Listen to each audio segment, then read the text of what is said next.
All right, folks, wild day today here in the basement. Unprecedented day, historic day. Here's the deal. We did the show, we recorded it, we were ready to give it to you guys and toss you the normal stuff that we normally do. Love, hate, hilarious. We talked a lot about the draft, but we talked specifically in hilarious about the idea that the Jets and Packers were re-engaging in trade talks for Aaron Rodgers and where was this going to go? How was it going to shake out? Is it going to be a draft night thing? Is it going to be a day two night thing? And we didn't know where it was going to go. So we finished the show, I go upstairs, I'm talking to my wife, we're sitting around on the couch, and a little while later I get a phone call from producer Michael Flynn, and I said, oh God, that's not good. What did I say? Am I fired? Am I canceled? Are we getting pulled off? Like, what is going on? I answer the phone, he says, Rodgers trade. And I go, it happened?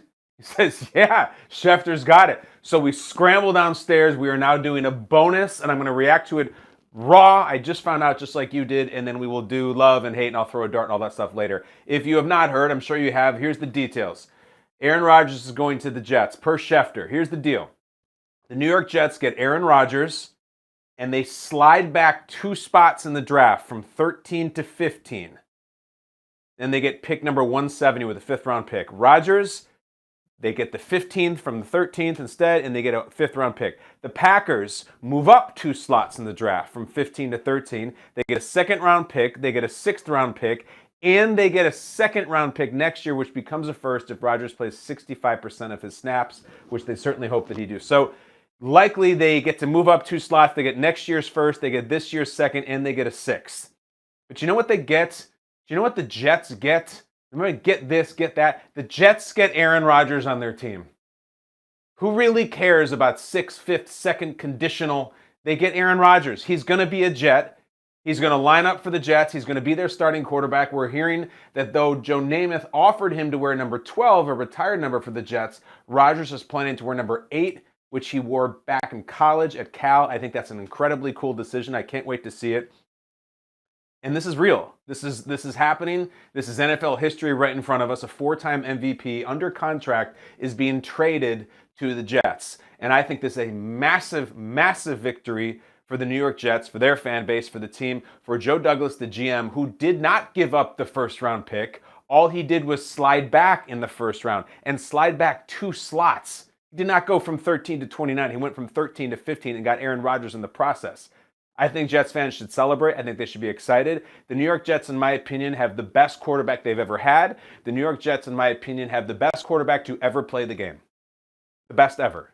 Not the greatest ever. Purely the best at playing the position is on a team that can't get anybody to play the position and hasn't been able to for 50 years. That's massive.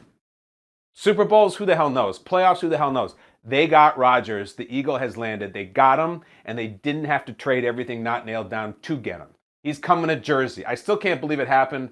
I've already been on Freezing Cold Takes. It's an honor. Fred Siegel, who runs that page, it's an honor. I don't have a problem with it. You should put me on there. I talked to you for a long time that I cannot see culturally the fit of the Zen ninja Jedi monk from Chico, California, moving to Jersey, Sopranos country. But apparently it is happening.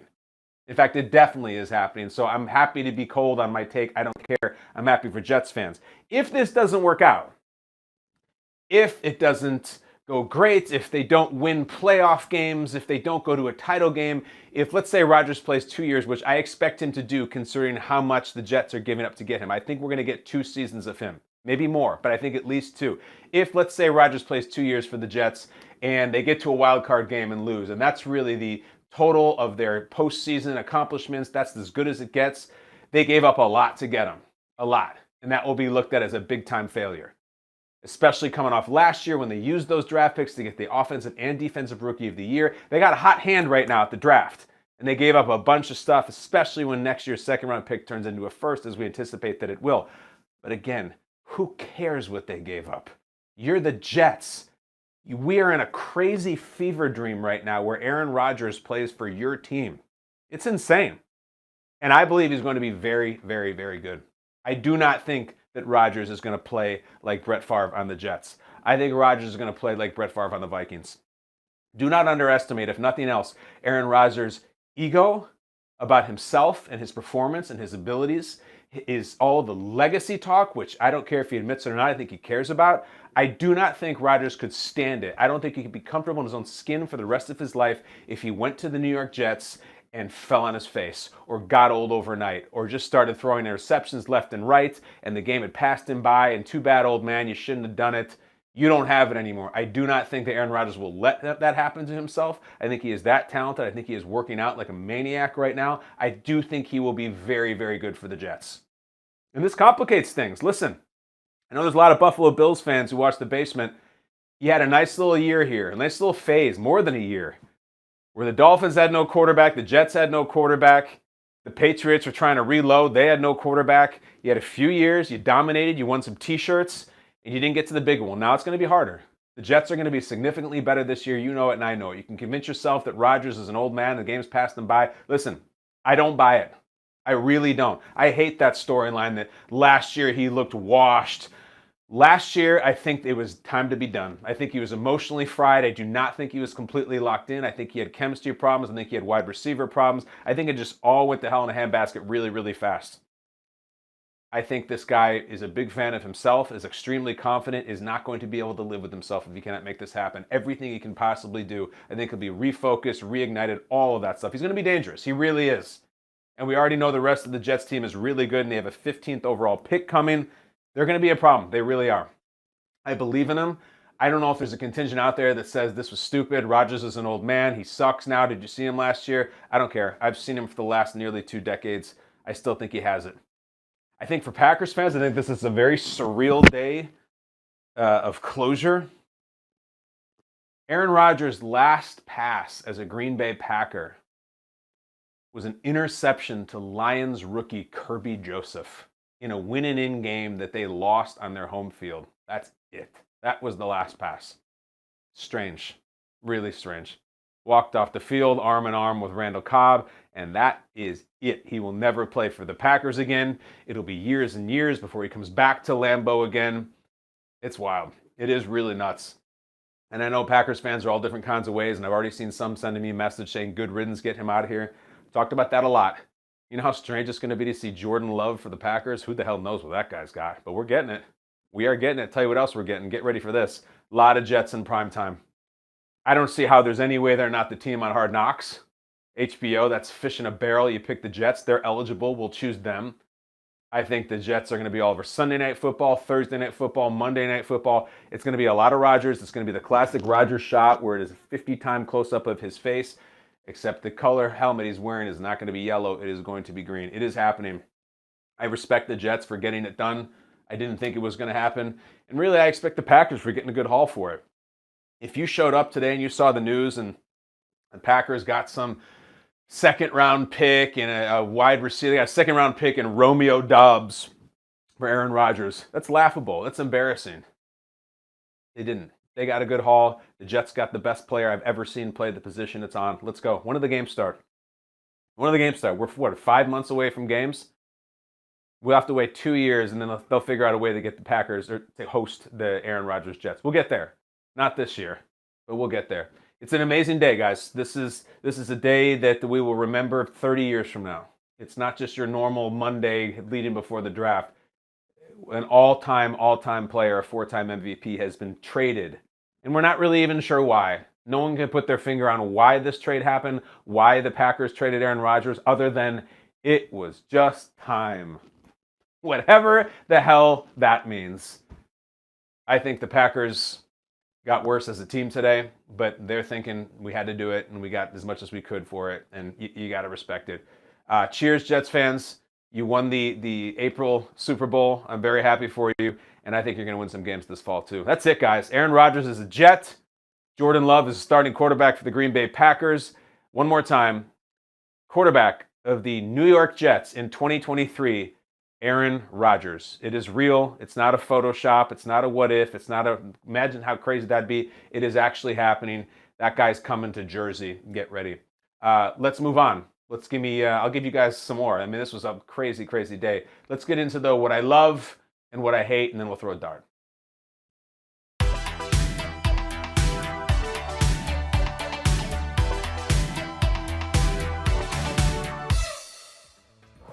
Oh, it feels like there's a football game Thursday night, doesn't it? Doesn't it feel like we have Thursday night football and not like the crappy Titans versus Jaguars in Week 15 type variety? I'm talking about a really, really big game.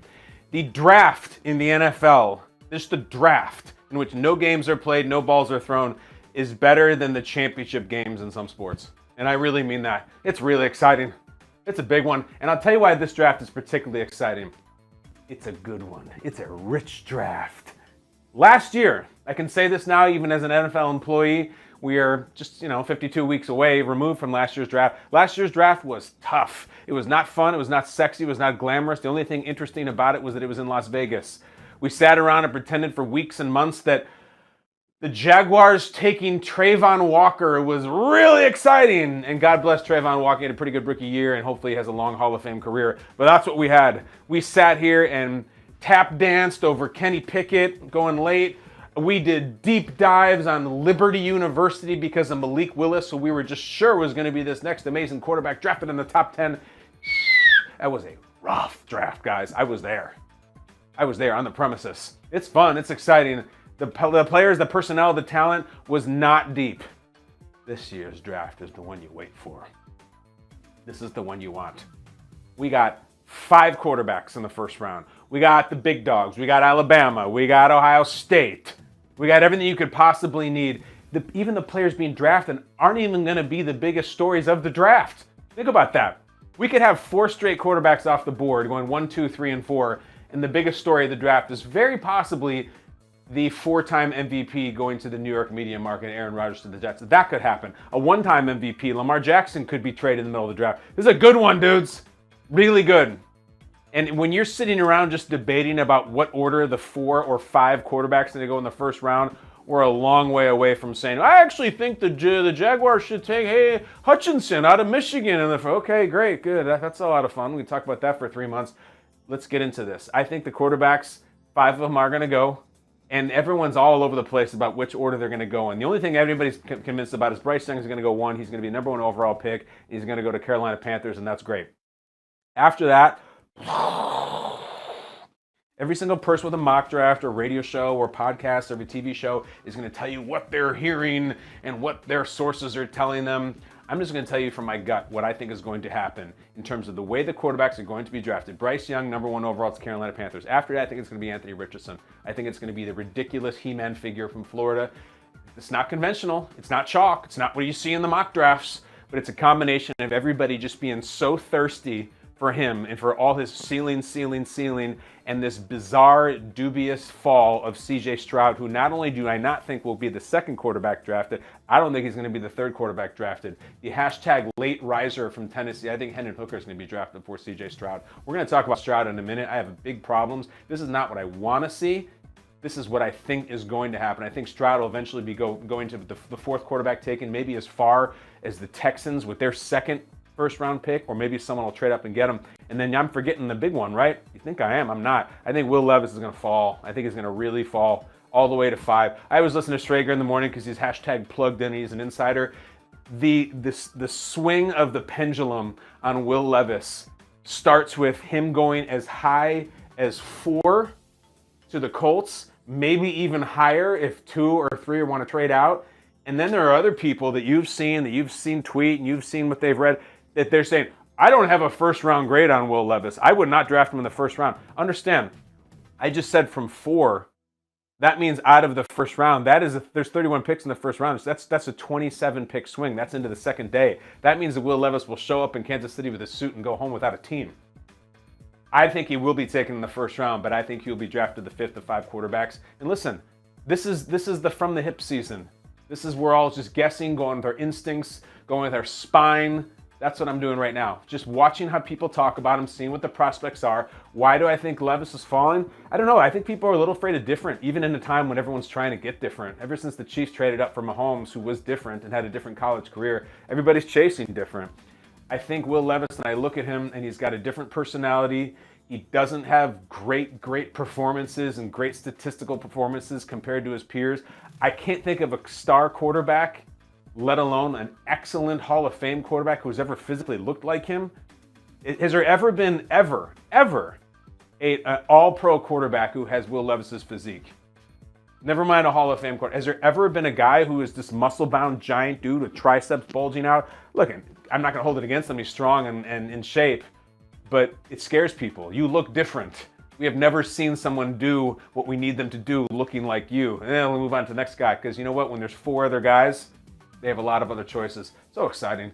Listen, you may find draft season a little bit tedious, and I understand there's an eye roll factor with mock drafts and prognostications and 2.0 and 3.0 and 4.0, and all the familiar characters come out from everybody, from Daniel Jeremiah to Kuiper to McShay. I love those guys. I feel like in so many ways we've grown up with those guys. It's kind of like seeing Santa Claus around Christmas season. Think about that. Mel Kiper Jr., he works this entire year for just one day. It's like Santa Claus. He's got unique hair, he's got an opinion, he's got a trademark laugh.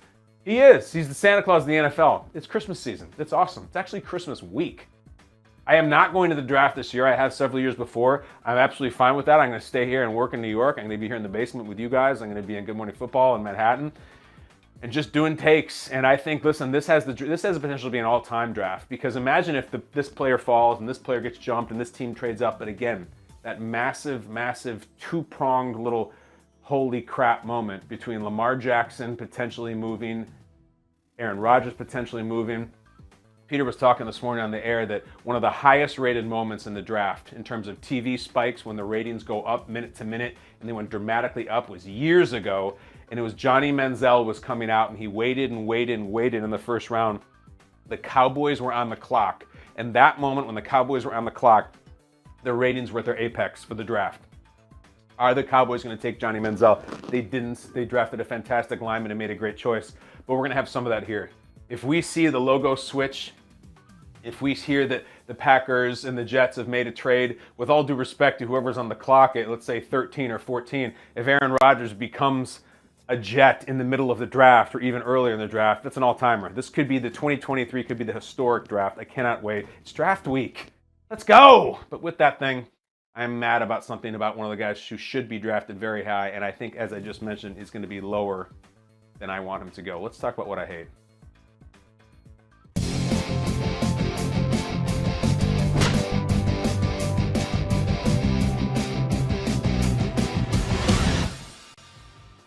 I'm banging the drum right now for CJ Stroud. I really am, because I do not like what I'm seeing happen with him. We talk about late risers. This is a late faller.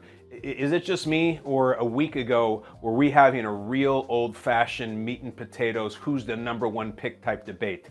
Is it Bryce Young? Is it CJ Stroud? Which one's going to be? This mock draft has CJ. This mock draft has Bryce Young. Well, that has gone poof.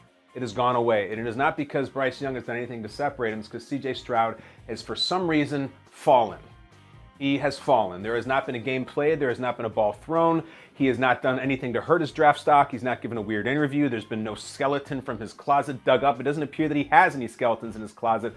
All he has is 2 years of phenomenal game tape at the highest level of college football in Ohio State. And for some reason, the bloom is off the Stroud rose, and he is falling, and he is not touchable, and you don't want to draft him, and he's...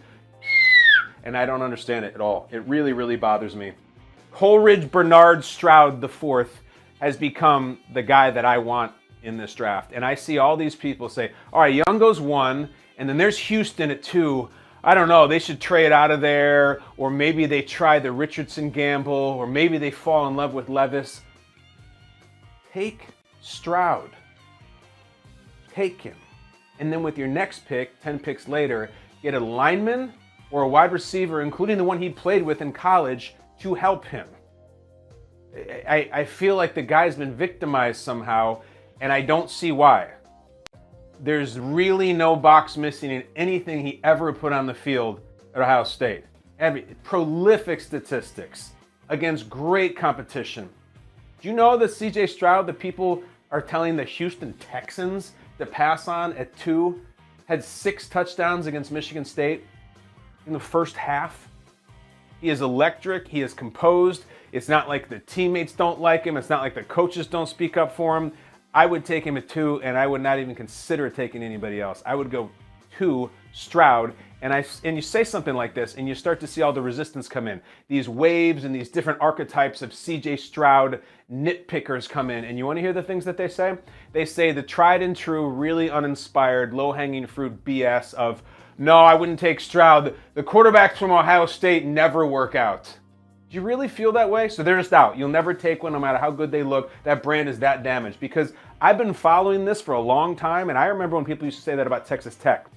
Never take a Texas Tech quarterback. Don't do that. They just put up crazy stats and they don't pan out in the NFL. I remember when people used to say that about Alabama quarterbacks. These amazing programs, and Saban wins titles, but the quarterbacks never work out in the NFL. I've heard it about Texas Tech. I've heard about Alabama. I also remember watching the bleeping Super Bowl last February where the two starting quarterbacks were from Texas Tech and Alabama, and they put up over 70 points combined, and they were the two leading vote getters for MVP that year. So don't tell me that one program is just broken or cursed or anything, and you can't draft an Ohio State quarterback, because you guys were saying the same thing about Texas Tech and Alabama, you nudnicks. Now, the next wave that comes in about CJ Stroud, I don't know, he had the best receivers. He was so perfectly well set up at Ohio State. You take those receivers away, he's not going to be the same player. They did take the receivers away. You understand that, right? After 2 seasons ago, he played very, very, very well at Ohio State. He loses Garrett Wilson. He loses Chris Olave. 2 first-round draft picks at wide receiver, the 10 pick and the 11 pick. He loses both of those guys. So he had a massive plummet, just fell off the face of the earth the next year, right? Nope, he was a Heisman finalist again. He recovered, as he will in the NFL. And then the big one now, these huge, film junkie gurus say, oh, he failed his S2 cognition test. The S2 test. You're referring to the test that you learned about 6 minutes ago and are now making it the basis of all your opinions because you heard a secondhand report that he did not do well on the S2 and flunked it or whatever it is. Okay, fine. If you now just have learned about this cognition test and cognition is more important than completion and everything Stroud has done, then go ahead and pass on him. But there's another test that he completed too. I don't know if you've heard of this. It's called the Georgia test. And get this, you put on your pads, your uniform, your cleats, and your eye black and your helmet, and you walk out and you play a full-ass football game, all 4 quarters against Georgia, and you see how you do. And he got an A+ against Georgia, the biggest, baddest, most talented team around. A+, flying colors, head of the class, real genius, prodigy.